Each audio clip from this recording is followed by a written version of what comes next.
Hi kids, welcome to the Late Night Picture Show. I'm Murph, your host, and tonight we are going to be talking about the monster of Camp Sunshine. For those of you who haven't seen the monster of Camp Sunshine, and I suppose that's 99% of you,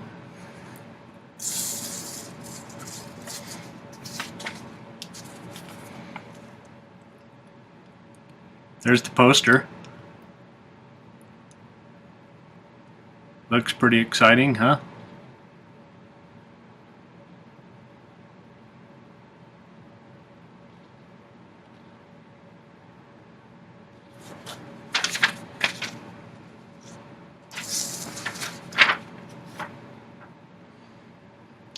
I'm going to have to edit as I go.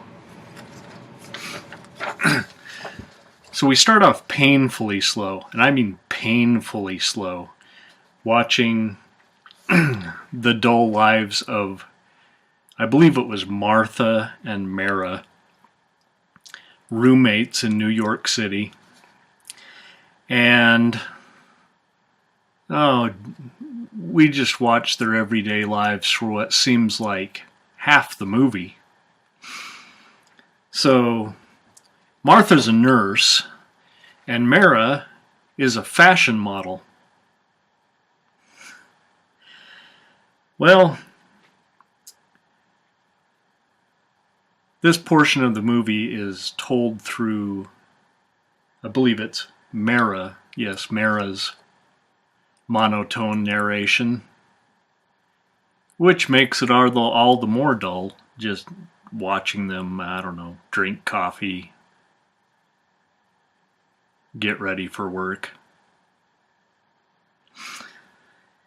Well, one day Martha breaks a mirror, and that very day she's attacked by rats at the hospital. I know it seems unlikely, but it's true.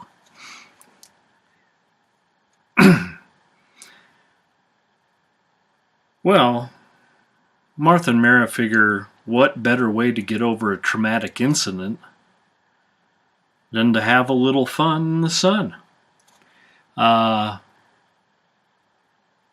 Let's go to a nudist camp. That'll get us over our trauma.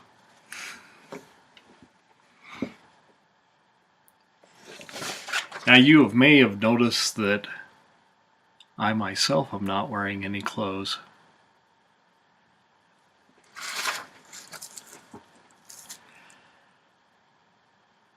That's kind of to go along with the picture, but it's also because my clown suit over there is full of dead spiders. So I reckon I'm going to have to get it cleaned before I put it back on. Maybe.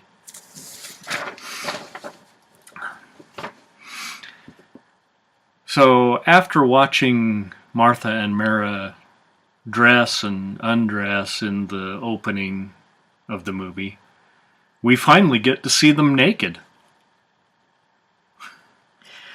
And they frolic and sun themselves and hang out with the camp host, Suzanne, Suzette, whatever her name is. Well, we'll call her Suzanne. Suzanne has a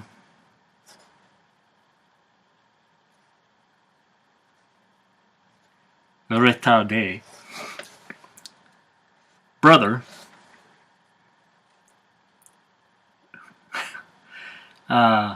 That's slow for those of you who don't parler en français. Her brother Bruno, he's a little on the slow side. And he's the groundkeeper at Camp Sunshine. Well, Mara our hoity-toity fashion model, she's a little creeped out by Bruno. But if I recall right, she was creeped out by a guy reading the paper on the bus. So she just smokes about 6 more cigarettes in 5 minutes and deals with it. Meanwhile, back in New York City, Martha's doctor/lover finds the reasons that the rats went mad and takes the infernal solution out to the river and tosses it right in there. You know, kind of like real chemical companies do. Somewhere upstream, a fisherman, he pulls the bottle out of the river and he takes it over near the camp where he accidentally knocks it over and spills it into the river. There, the retarded brother, Bruno, drinks from the river and is transformed into Mo. Mo Howard. You guys know who Mo Howard is, right? If not, Google it.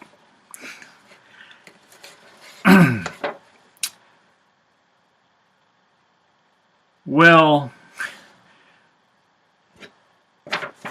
Mo goes on kind of a rampage. I assume his name is Mo now. And Suzanne, she ends up closing the camp and locking Bruno in the shed, or Mo. Now, of course, Martha and Mara, they know nothing of this.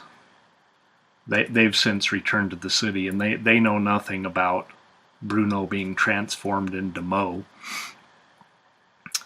And they bring some friends back the next weekend to Camp Sunshine to do some more nude volleyball.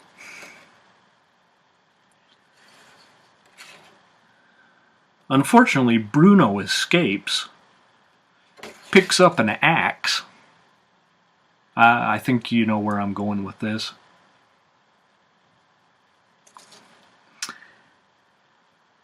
And what follows is truly a bit of strange cinema.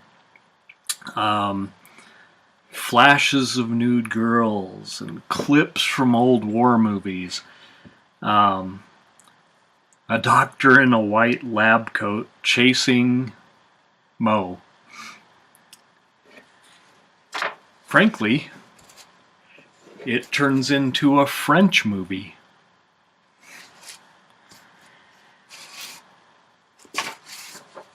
Well, this picture, which by the way is directed by a Frenchman, I think I neglected to mention that. It's 1964 Gene Kearney movie. Gene Kearney, I assume, being the production company. Directed by Ferenc Leroger. Well, it's ultra low budget. Filmed in black and white in 1964, when there was color film available.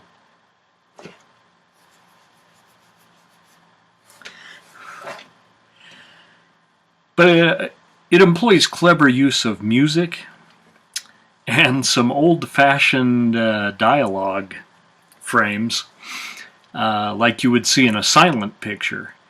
And this is due to the fact that the picture has no real sound, or very little.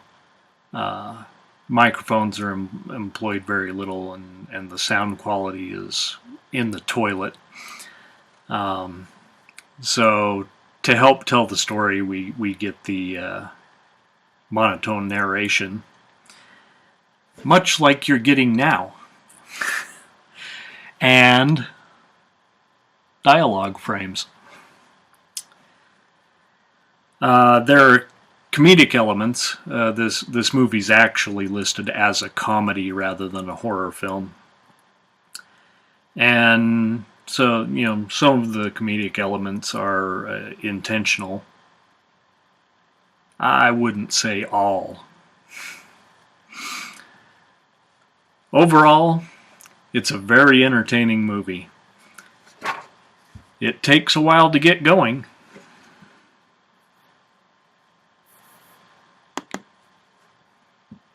I lost myself there for a second. Like that. Like I said, it takes a while to get going, but once it does, it's well worth it. This is Murph with the Late Night Picture Show.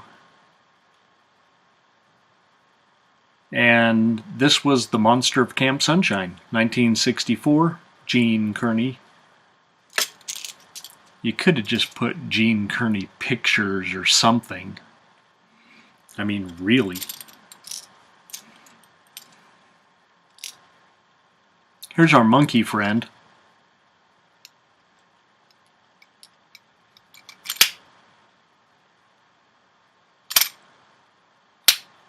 Who yet remains unnamed.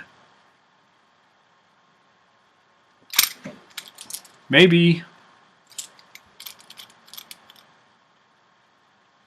we'll have a little contest to name our monkey friend.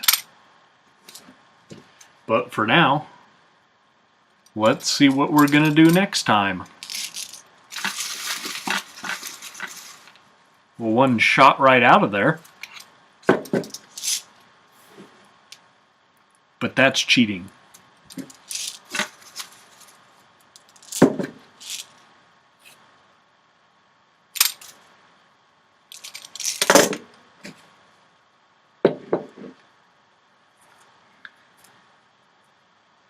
Next time on the Late Night Picture Show, Beat Girl.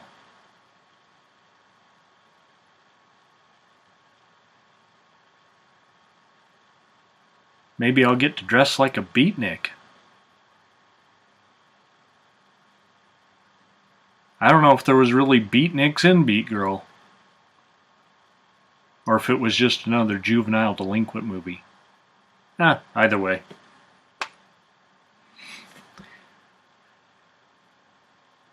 There you have it.